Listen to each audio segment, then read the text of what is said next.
Hi guys, it's Reefer Ryan here doing my first video on YouTube with my new YouTube channel, and this is my 40 breeder build that I am currently doing. It's going to be kind of a gradual build. So far I made the sump out of an old 10-gallon tank. I used an old sheet of acrylic that I had laying around out in the garage, and I siliconed that in place for the baffles and stuff. And I also made that little chamber right there for media, so I can put media bags right in there and the water will trickle in there. I am going to do a hang on the back, actually hang on the side in this case, protein skimmer, which gives me a nice big area for a nice refugium. Now it's going to pump up back to the tank with either a Rio 2100 or a Mag 5, most likely a Mag 5 return pump. It's going to be a hybrid system, which is going to be part soft tubing and part hard plumbing, which in this case is PVC Schedule 40. Up here is a 40-gallon breeder tank I got at Petco on the $1 a gallon sale. It's going to come down with a hang on the back overflow box. Hang on the back overflow boxes are safe, guys. When I get the overflow box, I'll do a video on it, and I'll tell you why with the proper quality hang on the back overflow box they will not break siphon, as people are always afraid of. Then also on equipment wise, I'm actually going to be doing an MJ600 here. I'm going to be doing my old with in the circulation head mode. I like those because if I ever need to, I can always take one off the tank and use it in an emergency to power something, because they're very versatile pumps. They can be a utility pump, they can be a power head, they can be a circulation pump, which is basically a power head that pumps water, that you pump water around in the tank, in the reef tank with. Over here I'm going to have my little Aqueon circulation pump, which I'm going to show you later. It's going to be on the current reef tank I have. I'm also going to have protein skimmer wise. I'm going to be using an Aqua-C Remora hang on the back skimmer. Like I said, it's actually going to hang on the side of the 10-gallon tank, and it's going to give me, like I said, lots of room for the refugium. It's also got an upgraded pump, so it's going to be a lot more than I need for this 50 gallons total water volume. For power wise, I've got these two strips here, which I'm going to plug in this outlet with a triple wall adapter, which will take one plug and turn it into three. I'm going to use that in this case here, and that'll give me a nice open outlet, and that'll give me one outlet for the two timers. They're they're daisy chained together. One outlet for the two timers, two power strips, sorry. One outlet for the light, and one outlet for the power strip that goes to the 37-gallon dirted tank, which is over here. Excuse the light, I will show you that in just a minute.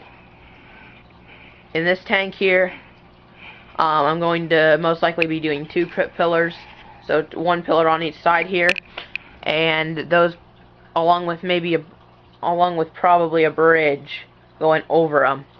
That's going to give me a lot of placement for coral. It's going to be mostly SPS, but I'm also going to have plenty of LPS and softies.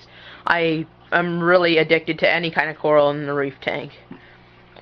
Now, also the stand here and the canopy. The stand here is just a cheap Petco, I believe it's called Brooklyn style stand. A friend got it for me for my birthday. My birthday's February 12th, so if anyone wants to send coral, they can. Just kidding. Brooklyn style stand. I'm going to leave it open for maximum water circulation, but I'm most likely going to be draping a towel over the front, and just to kind of hide things up a little bit. Also for lighting, I'm going to be using the lighting fixture I currently have on my old reef tank, which I will show you next, and that will actually is actually a 165-watt Chinese LED fixture, completely dimmable, full spectrum, And I really like it personally. They're only $100 to get one like that, and I say they're totally worth it because when you're paying $700 for the exact same thing, just with a little nicer outside, what are you going to be looking at? You're going to be looking at the tank, not all the equipment. So I say if it grows coral just as well as an Ecotech Radion or a Aqua Illumination Hydra fixture, I say if it grows the coral just as good, go for it. It actually is growing the coral very well, and since I upgraded it to that fixture, my coral have taken off, and I've been seeing very impressive coloration, and especially my SPS. Now I'm gonna take you over to the 10-gallon. Actually, no, not the 10-gallon. I'm gonna be taking you to the reef, the 55, the reef tank, which is a BioCube 29, Coral Life BioCube 29. I'll be taking you to the 55-gallon freshwater predator tank, the Fluval Flora, which is actually a small planted tank, the 37-gallon dirted tank, planted tank, and the 10-gallon planted tank, as well as the 20-gallon high planted goldfish tank in my room. And please excuse the freshwater tanks. I've had a lot of these freshwater tanks up for a good 3 years, and a lot of these fish are like 3 years old from my first stocking, so they're really kind of dying off, and all my money's going into the reef build, so I can't really afford to get new fish at this moment, but I will document my my fish stocking in the future. So right now they're pretty empty, so kind of excuse that, and as well as I don't have many plants in there, I'm going to be getting some more plants as well. So let me show you the reef tank. This is the reef tank. The colors really look washed out. That's just what happens with LEDs. But this is what my tank looks like. As you can see, I got a lot of not diatoms. It's actually, I got a lot of diatoms, but mostly Bryopsis. The thing with Bryopsis there is, I actually have a lot of Bryopsis because basically when I first started the tank, this is my first tank, my first saltwater tank. So when I first started the tank, I was using tap water. It was really a lot of mistakes I made. But now, I've learned my lesson, and that's why I'm going to be doing my new tank with using the mistakes that I made as learning tools. Right now, it's pretty packed with coral. You can see my little yellow Watchman goby, and he's a little camera shy. You can see my clownfish. I don't know if you saw him, he just darted back in the rocks. They're very camera shy as well, but I have two Clarky clownfish. You can see all the detritus they're stirring up back there behind the Gorgonian. I have two Clarky clownfish, a pair actually. Oh, there's the male. There's the little male, and there's the female over there. If you see her right there, and there's the male coming out. Now, I got like this candy cane coral. My bigger colonies would be like this candy cane coral here. I got my bird's nest coral. I got some acros up there along with a Passillopora. Not Passillopora. I got a bleached Passillopora over there that I'm bringing back. Now, I'm sorry guys, the blues are really washing this out. Here, let me turn down the blues. See if maybe it comes back a bit.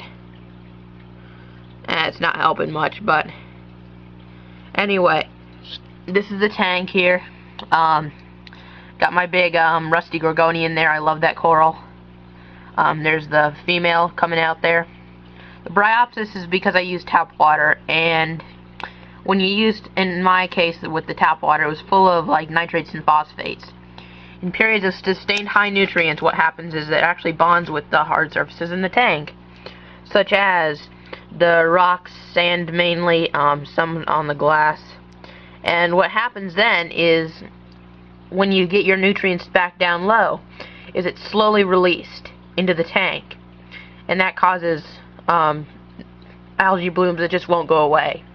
In this case here, I'm actually, like I said, upgrading to the big tank. I'm not going to be using this live rock. I'm going to be keeping it in storage. I'm going to be breaking it into little pieces for like coral and stuff, just to put coral on. So that'll give me a good lifetime supply of coral frag rocks. Over here I got my big chalice that I recently hacked down. I got a big pagoda cup coral here.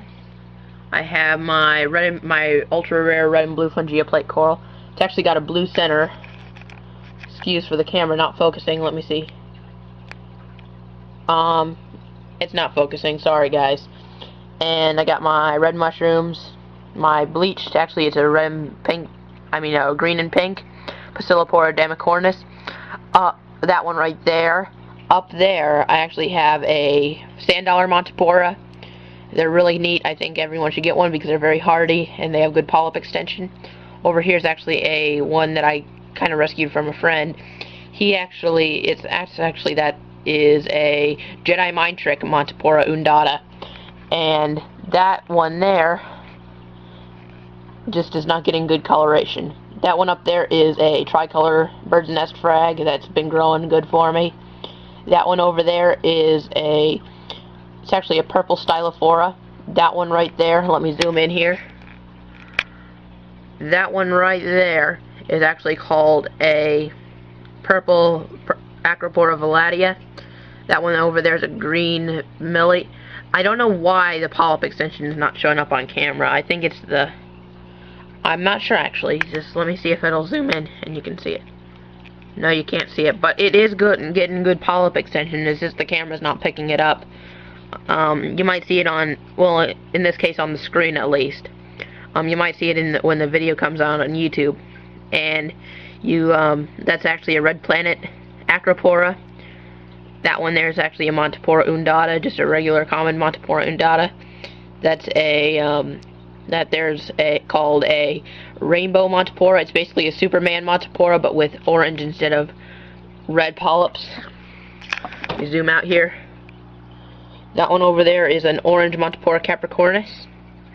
This one here is actually called a rusty gorgonian. I got this little devil's hand leather that's going through its waxy skin cycle. I got the pulsing xenia. I have Christmas favia. I have the bird of paradise bird's nest coral. And I come down here. I got my my tricolor acans. I got my candy cane coral. Candy cane coral and trumpet coral will differ because candy cane coral have bigger polyps, and the polyps are actually much tighter packed together. And this is a true candy cane coral. This one over here is actually this is a Paleothoa grandis. This actually here is another type of Paleothoa. I'm not sure what kind it is. I believe it's called a Hulk green. These here are red people eaters. This here is actually a little tiny zoanthid I found floating around the tank. I'm not sure what that's going to be. It's kind of closed up right now. That one over there is a zoanthid. Actually, it's a pally that I'm recovering currently. That is called a... Actually, it's, I believe it's called... Yes, it's called Utter Chaos Paleothoa. These here is actually my 3 going on 4 polyp colony of electric Bam Bam zoanthids. They're called electric Bam Bam because they're like regular Bam Bams, but they almost have a metallic shimmer on the bluish purple ring. Excuse that. Take that for what it's worth though on the bluish purple ring because I'm colorblind, and they're really nice because they have the orange on the outside of them, really nice orange and black. This one over here is actually just common zoanthids. They look a lot like almost like brown eagle eyes. That one over there is called long hair green eyed girls. I got from Reefs to Go.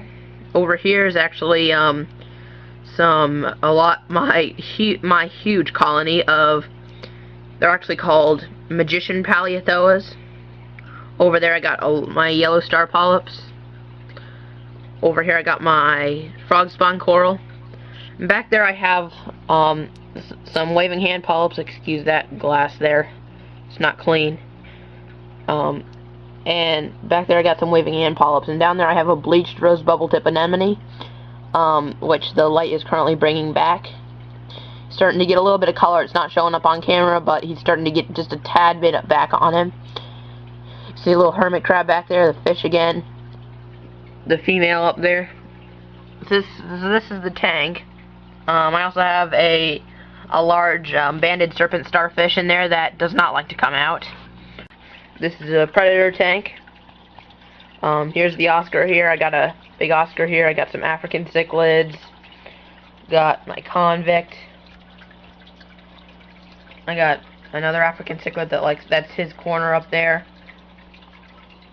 The electric blue, that's his log over there. That's his little territory. The electric yellow back there hangs out around the heater, and actually back behind the filter pump. Excuse the glare, but he hangs out back behind there. Oscar thinks I'm gonna feed him. This bumblebee cichlid, they're all coming up because they think they're gonna be fed. But he actually usually hangs out down there when I'm not around the tank. I also have a large pleco in there, as well as a large catfish. Well, large for an aquarium, that is. He's not a very big catfish out in the wild. And this is actually just the tank. It's looking really nice. It has a little neon tetra in there. And, excuse the cloudiness, it's actually a fluviflora that CO2 came off the glass. Hardly have any plants in there. One little neon tetra. Got an air bubbler in there.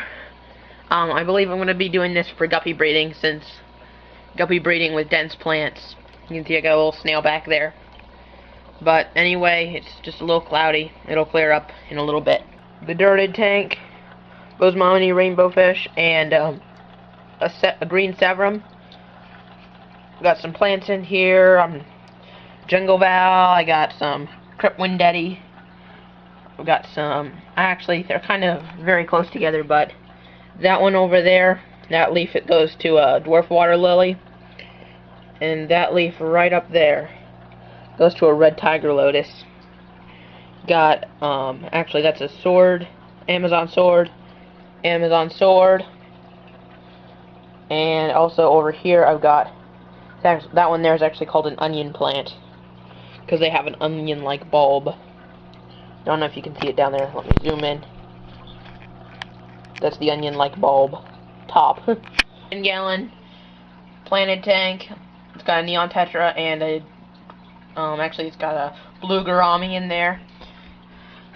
Right now it's just got an Anubias, another Cripwindetty right there. It's got some Argentina swords, little baby Amazon sword back there. Anubias. I got some, actually it's called Java moss around there a little bit. Got these here are Anubias, that one there's an Anubias barteri. Now, back there if you look, that there is actually called a Anubias nana. Here's my big Anubias nana right here. Looks actually like a Anubias barteri in this tank, but you can see the difference between the leaf size. It's actually pretty noticeable in person, but that's just a baby, so the leaves are a little bit small. But you can see here, the Anubias. That's my big Anubias barteri. Compare that to my other big Anubias nana, and you can see the difference. Anubias barteri have a lot of barteri in here. And I also have, I'm not sure where it is in there, I think it's back in the back there. Back behind that big one there. I actually have a really cool Anubias, which is actually called, forget what it's called actually, but it's a very cool Anubias. It's actually one of the sword-leaved Anubias. I have a Java fern, and I got my goldfish. I usually do have more fancy goldfish. This is just the guy I have in here right now because he's big and he's my little buddy. And that's pretty much it, guys. Like, comment, subscribe. Also check out my Facebook page. It's called alright, I'm messing up in the conclusion, so forgive me here. I'm a new YouTuber. Right here is actually going to be the link to my Facebook page called Fish Tank Lovers Forum. Please join it. It's actually a group. There's a lot of nice people in there. I've had that for a little bit. There's about almost 100 members going on here. When I hit 100 members, I'm going to be doing a fish food giveaway. So, for saltwater and freshwater, by the way. So, everyone's going to like that. I'm going to be giving what I think is the best fish food on the market. Give your fish awesome coloration. So, check that out. Please, I might do a Facebook page in the future, so when I do that, I'll give you a link to that. And like, comment, subscribe. And check out my other videos that I'll be coming out with soon. Thanks for watching. Bye.